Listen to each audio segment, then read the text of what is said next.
Hi, Hey everyone. everyone, Hi, everybody. Aggies, near and far.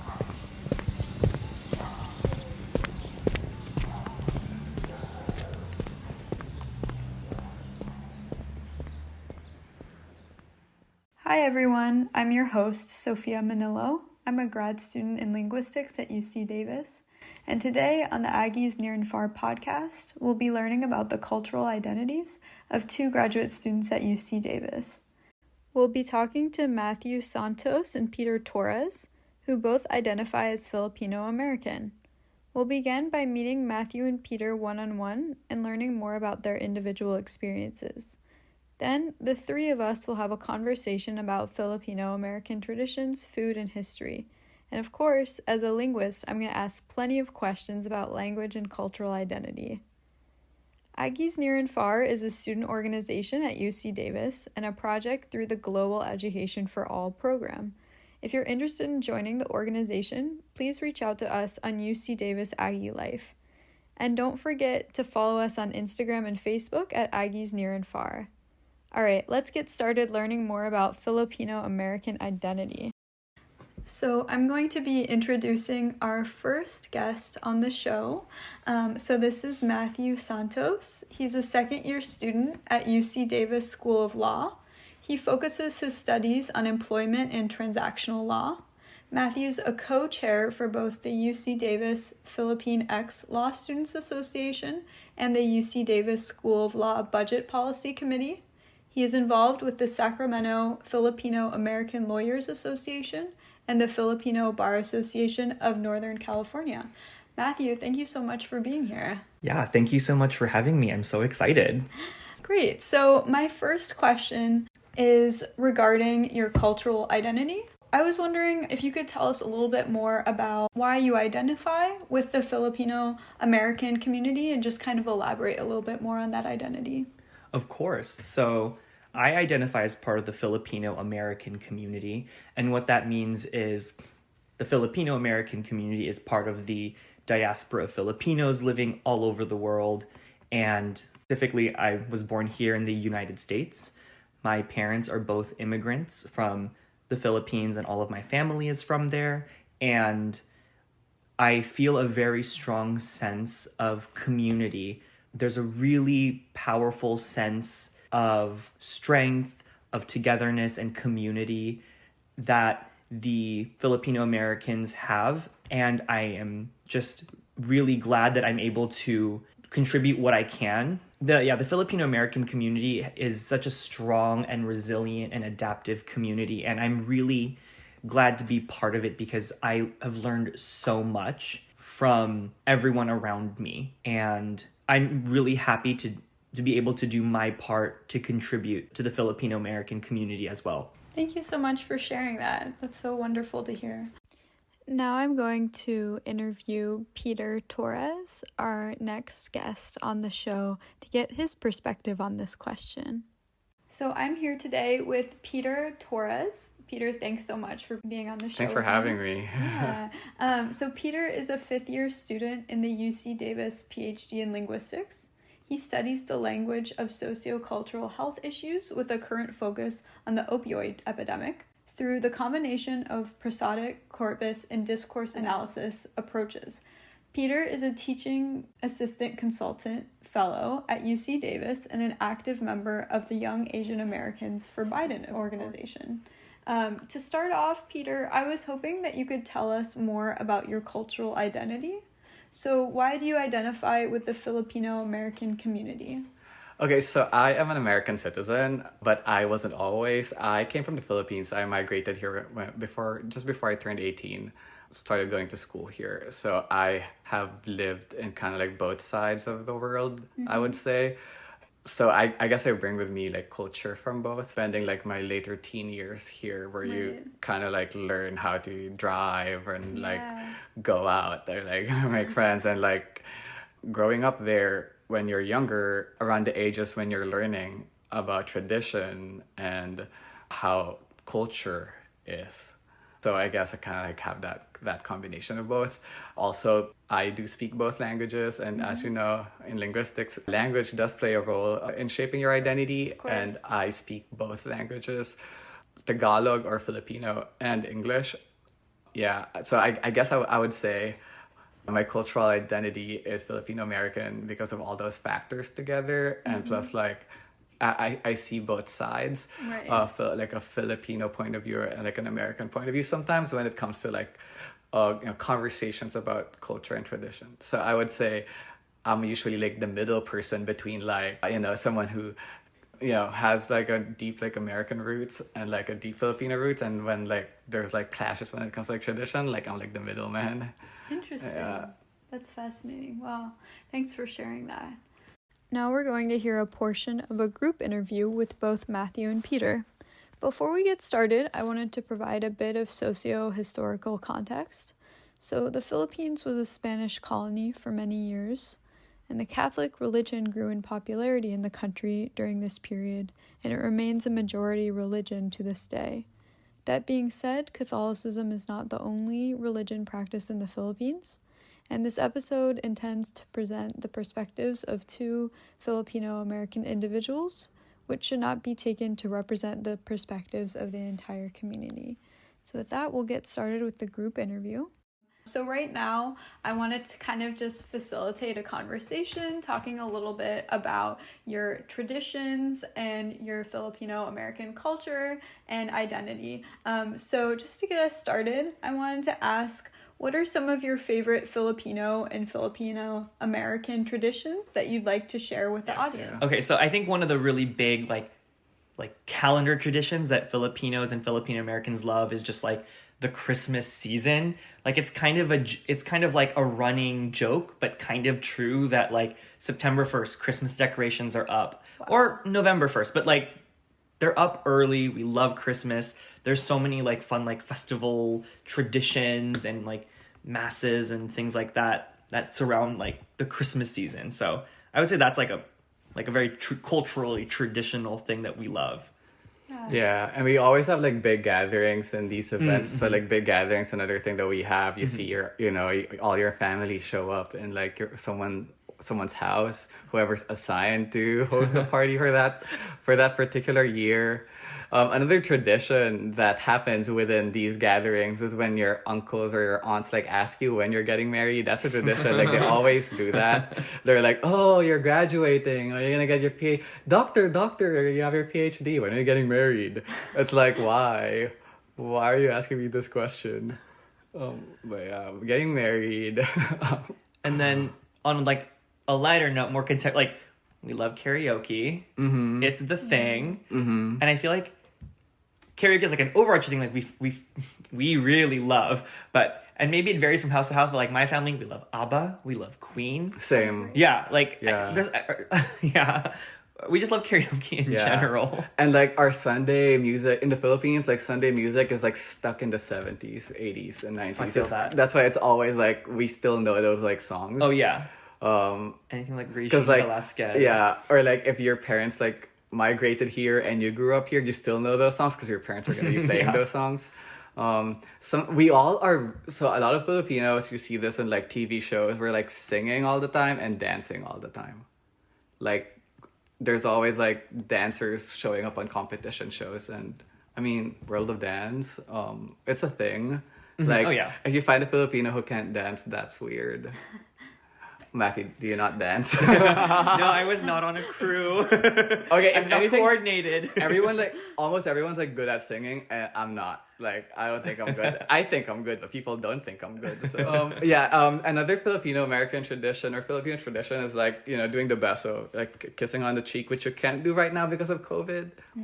When we were younger, it's like kiss on the cheek, like you kiss your parents and your uncles and your aunts and your relatives on the cheek. But like once you get older, you kind of like start transitioning to beso, switching to beso. And it's the same as like the Mexican word beso, where you just like put your cheeks together, cheek to cheek.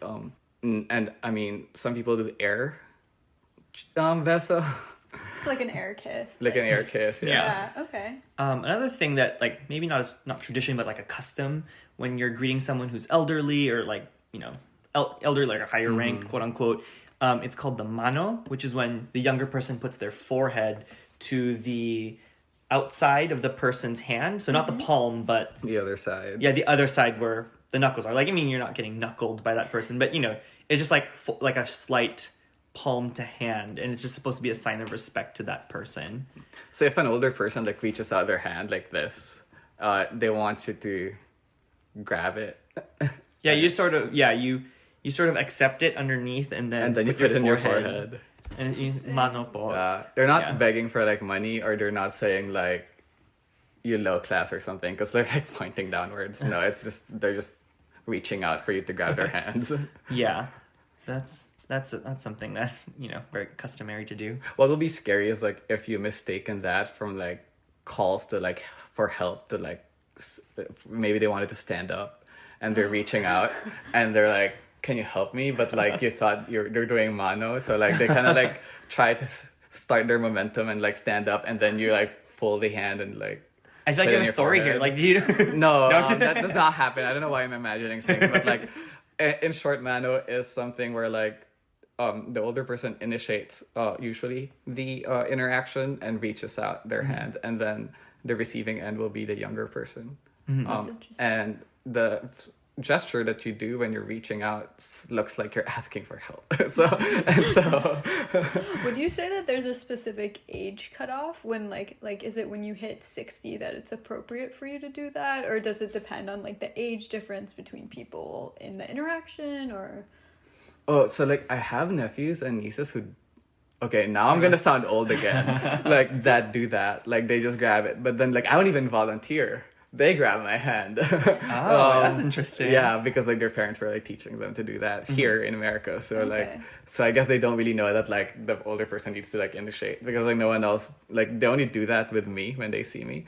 I'm gonna say there's no cutoff year as long as like your like the children of your siblings or your cousins, like they see you and you're 35, they'll do that. but so it's an intergenerational, like between generations is when you do it, or like multiple generations. Like, like I wouldn't like do it to like a younger. I mean, I've never done it to a younger cousin of mine, but I guess like I know mine is weird. Okay, because maybe I guess the difference comes from like that particular like the ones who do it with me, like they grew up here, so they probably like did not know that there's that kind of like that generational divide where you kind of like wait until I have white hair before you do that to me. Like, why are you rushing me? Well, it's cool that they're learning that though, you know. That's true. Because like I do that all the time when even when I'm just like greeting like the older relatives or like grandparents of like my friends, like sometimes I'll just automatically just like get ready, you know, just be ready to mano. So. I guess I just I'll get good practice. So Matthew shared pan de sal with me. Am I pronouncing that correctly? Pan de sal, yeah. Pan de sal with me 2 weeks ago, and I loved it. It was so delicious. Shout out Vannalie.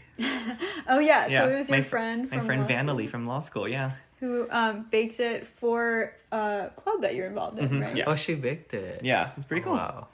Yeah, and so I was wondering what your favorite Filipino and Filipino American foods are, and are there any Filipino dishes that you'd recommend that our listeners try? Okay, I do like pan de sal. So like it translates to like bread of salt. It's actually Spanish. So it's something that we inherited from like the Spaniards who conquered the Philippines for 333 years. That's like history lesson for you. And so it's actually really good. It's like our morning bread, but it's also considered like the cheapest bread in the store. Yeah, because like take it during tea, during merienda. Yeah, because it's like, I guess it has almost nothing in it, but it tastes good. Yeah, if I may, I'm gonna also, if I can sort of like retroactively put pandesal and merienda and napping into fun traditions and customs, because we love a good like siesta. Yeah. A nap, like I think that's some. Yeah, siesta is when you take a nap after. Like in the afternoons, take a break in the afternoons. So, but yeah, sorry about that. But yeah, definitely pandesal. Yeah. You go ahead. Okay, so I was just gonna add. So this is, I mean, a lot of people know about lumpia. Actually, even if they're not Filipino, they know about those little egg rolls and like adobo. Adobo, okay, so I don't know what the translation is, but it's cooked with soy sauce and vinegar, and you can cook it with chicken or pork.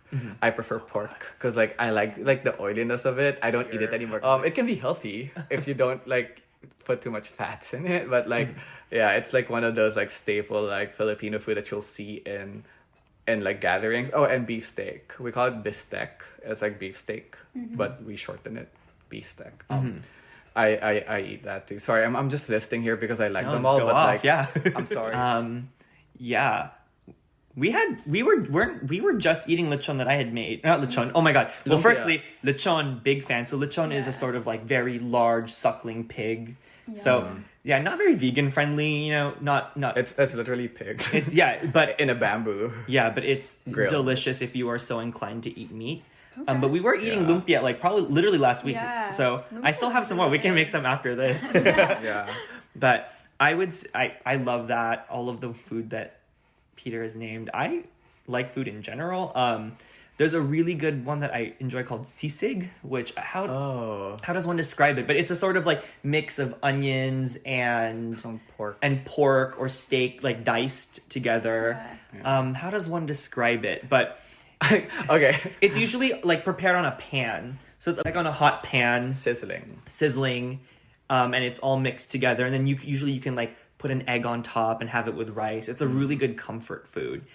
So when he said that, like, how do you describe it? Like, the first thing that came to mind was like, well, you eat it when you're drinking. Because, like, that's like what you eat with beer. Really? Or as part of, like, pulutan, right? Yeah. So, like, when you're, like, having a party or, like, karaoke and you have beer. Yeah, like, normally that's, like, the snack that you have on the side. Like, sisig. Mm-hmm. Oh, yeah, it's so good, yeah. Pulutan is, like, sort of, like, all the little sort of sides that one would have, like, sisig when you're drinking or, like having a party. Finger food, yeah. All right, so now we're going to go back to the individual interviews and we're going to learn a little bit about what inspired Matthew and Peter to pursue graduate studies at UC Davis. I think I always had a loose idea that I wanted to be an attorney, but it really became very concrete in my head when, in the summer of 2015, the Supreme Court of the United States ruled in the landmark case Obergefell versus Hodges, which recognized marriage equality for all genders. And I think even I was going to become a third year in that summer, I realized, wow, like law has such a strong way law is such a strong way to make an impact. And I knew right away, okay, I really want to pursue this in earnest. I ended up interning in DC later that fall, but when I came back, I worked for the Santa Barbara Superior Court, and I got to see firsthand the impact of the justice system on communities, particularly how criminal procedure and attorneys and judges make such a huge impact for the community. After that, I had worked on my senior honors thesis in undergrad, where I wrote on Salman Rushdie and the issue of migrancy in his novels.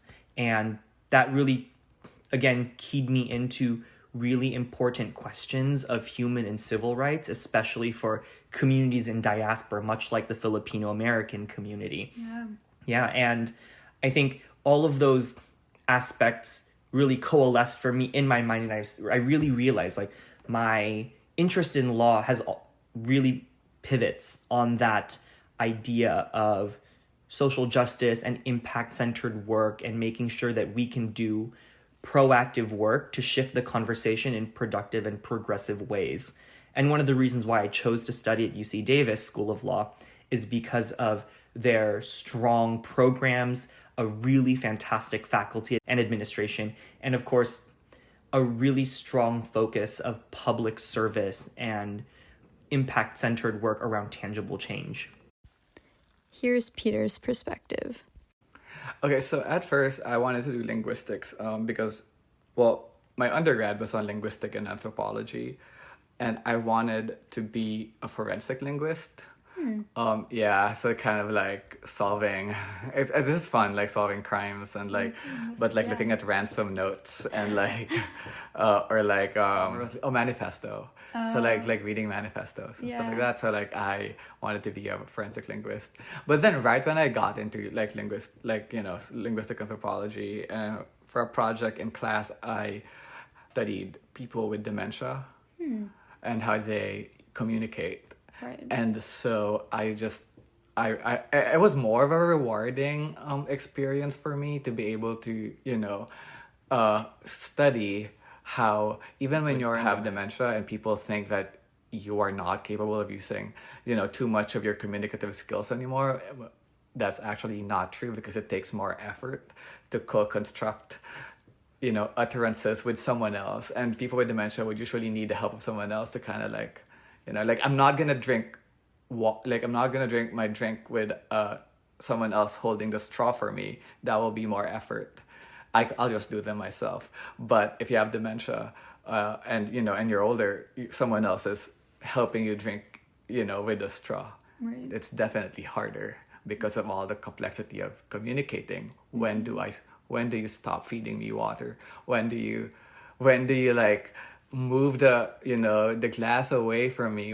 How do you know I'm done drinking? It's all those combination. It's still communication. And so that's what I was like looking at when I was an undergrad. And like I guess the earlier that I figured that out, I just had like a different viewpoint than like most of the people around me, especially when it comes to like health conditions. Right. And then I pursued like a linguistics PhD, hoping to do something similar in the realm of language and health. And that's why I'm at Oak Ridge right now. I received a request from another student for you to discuss your experience with applying for and pursuing an advanced degree as a student from a minority background. So I was wondering if you have any advice for students, both Filipino American students as well as students from other minority backgrounds, for overcoming the many challenges that they might face on their path to an advanced degree. Yeah, of course. I just want to say as well that for a lot of students of historically marginalized backgrounds, even just attending a four-year university is already such a huge... There are so many hurdles just to reaching a four-year university. Right. And I am really fortunate to be able to go to a law school, like going beyond that and going into an advanced degree after a bachelor's. I would say that one of the things that I learned early on to lean in on and to bring forward when I'm speaking, when I am applying my work, when I am thinking about what I want and how I approach it, and that sort of ethic of care that we should all be working on. One of the things that I really want to like sort of channel through me are the sorts of values that my parents and my grandparents have all taught me. A lot of mentors. And I'm very fortunate in that regard. But I think those sorts of values of hard work, togetherness, making sure that people feel included, making sure that when you're at that table, you make space for other people. Those sorts of values that we learn from our community around us, whether you're Filipino American or any other sort of historically marginalized group, channeling those values that we're taught by our communities and bringing that to the forefront is, I think, one of our greatest strengths. And I also think that it's really important for us to recalibrate how we think about potential hurdles and setbacks. Right. And there are so many systemic issues that really bar historically marginalized people from, firstly, surviving and also advancing in our society. And a lot of it is systemic. It's very difficult. But I also think that for many things, we can draw strength from recalibrating so many things that we think are setbacks and think of them as set-ups. And I think that I am always trying to think about what I can do to make the most of my situation, saying like, okay, here are the facts at hand. This is what everything looks like. How do I apply my strengths to overcome this, work around this, make the most of this. That is something that I would definitely advise to any student from historically marginalized communities who applying to university or applying to programs after university, tapping into what makes you you, because more than anything else, like people in my community, myself, we all have a very unique story to tell. And when we bring those strengths forward, that is when we're able to start that process of self-actualizing towards our goals. Yeah, so I mean, there are a lot of challenges I would say personally that I had to go through. And it's kind of like hard for me to give an advice because like when I was getting advice, it came across to me as like, well, it's easier said than done usually, Right. especially, but I guess if I am someone who went through it, then I guess it kind of puts me into that position to be able to say that like, hey, if you do this, it will be okay. So like, if I were to give an advice, if I really have to, because like, I feel like I'm still struggling with those like issues.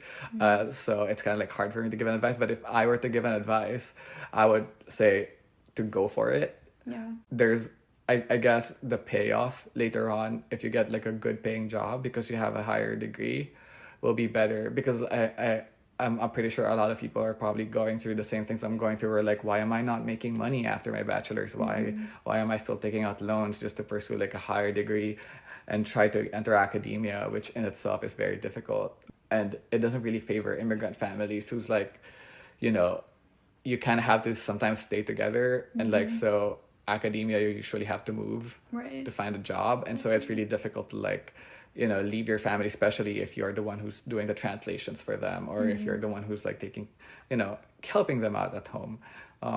They're very capable people. It's just that, you know, when your folks get older, and like I said, like I'm in between the Filipino American and like identity. Like some people, you know, they take their parents to the nursing home, for example. That's something I don't plan to do, considering how I study people with dementia, so like I get it, but I don't necessarily think I'll be doing that. And so it's just like all these factors, like moving out and stuff like that. So okay, so I guess another advice is like, if you think you're going through all these like factors of challenges or like factors that are stopping you from like trying to get an advanced degree, know that you're not alone. And there are like support groups on campus who are going through the same thing. So that's something that's been useful to me. Like I'm a first gen mentor for like another first gen student who's earlier in their career. So there's those mentorship programs, like something I wish I had when I was applying for, you know, graduate schools. Like I was literally like applying for schools, like undergrad schools, like without really knowing like how things work.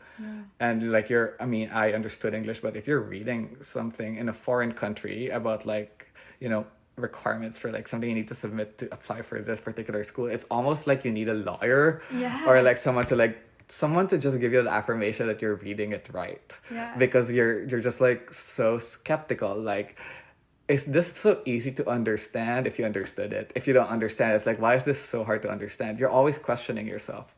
And the same thing with like legal matters, you know. And so a lot of immigrants or like first generation normally will have to deal with paperwork for their citizenship and you know, legalese and those like very difficult language. Like I was just voting and the language in the ballot was like confusing, and for like PhD students getting confused with the, you know, the language of like the measures and the propositions. It's I guess like if you were an outsider coming in like myself, I did not know that other people were having difficulties with those too. So I already felt like I was at a disadvantage going in. And so know that you're not in a disadvantage. And being bilingual actually is like really helpful because it allows you to be able to think into different languages and kind of gives you like different perspectives. Certainly. We're going back to the group conversation again to talk about one of my favorite things, which is linguistics and language use. Let's talk more about your identities and language use. And Peter knows that I can't help but ask this as a linguist, of course. So how often do you use Tagalog in comparison with English and other languages? And then I was also wondering if you feel that there are certain words or expressions that one language has that the other doesn't, and also if you feel that you express emotions differently in each language. So I know that's kind of a lot to think about, but I was just kind of wondering how you feel like language plays into your identity as a Filipino American. I mean, from like my individual interview, I was talking a lot about like togetherness and that strong sense of community. And like one of the things that like I really grew up being conscious of was kapwa, which is like this really strong sense of shared identity and togetherness. And I think I carry that with me a lot. Like, I think also just as like someone who's fairly extroverted, like I always love having people here, or quote unquote here, or having people feeling included. But I also think like part of that is just like, you know, when you come up, you bring the people who are there with you, right? And I think that sense of kapwa, and kapwa is like, you know, the sense of togetherness and shared identity. I think I carry that with me a lot, that strong sense of community identity. Yeah. And we were, Peter and I were talking about this like literally like 2 weeks ago, but we were talking about utang na loob, which is like a debt of the heart.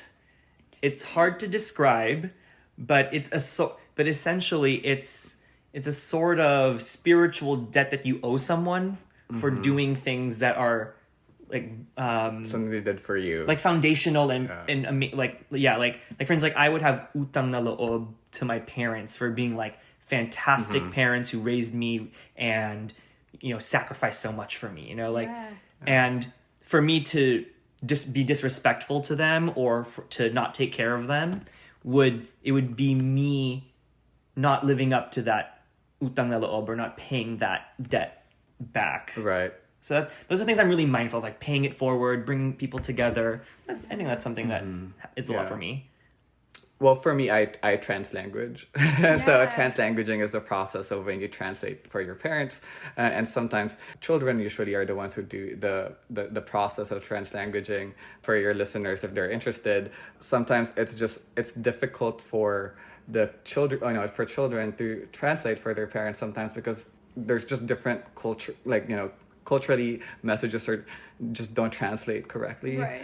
And so, like, for example, if you're like about to translate some bad medical news, if you're a translator in the doctor's office, usually like that's a dilemma that you put on the children, like how will you like translate that? So I guess my background in like code switching and using both languages is when I am translating or when I am talking to my parents. I speak in Tagalog, but recently I've been texting my mom more English words because of autocorrect. It's just annoying to like kind of switch keyboards. Right. And so like I would do it, and I mean I guess it's good for everyone too that like that I'm kind of like code switching to kind of like get people used to using both. I would say when I was younger, I definitely speak Tagalog 24/7. Because like that's like because I was in the Philippines, so everyone was talking in Tagalog, and like English was just something that I spoke when I was in debate or parliamentary procedure or English class. Now I feel like I mean watching TV shows, having like English speaking like housemates, I don't even think there are times when I don't even think of a Tagalog word in a day. Wow. Yeah, unless, you know, my mom calls me, but like most of the time I think I even dream in English. So I guess that's like how I've figured out that like, oh, I guess I'm kind of transitioning to a more like full bilingual rather than like having a preference to one language. Right. Well, thank you so much for sharing all of your knowledge and experiences with us today. I mean, this was just such a fruitful conversation, and I really enjoyed learning all of these things about you that I didn't know before. So thanks so much for being on this show. So much fun. Yeah, thanks for having us. Let's have some lumpia now. Yeah, seriously. Thanks so much for listening to this episode. Please don't forget to follow the podcast on Instagram and Facebook and listen to our other episodes. If you have any comments or want to get involved, we'd love to hear from you. You can reach us through our social media or through UC Davis Aggie Life. Thanks. Aggies, near and far.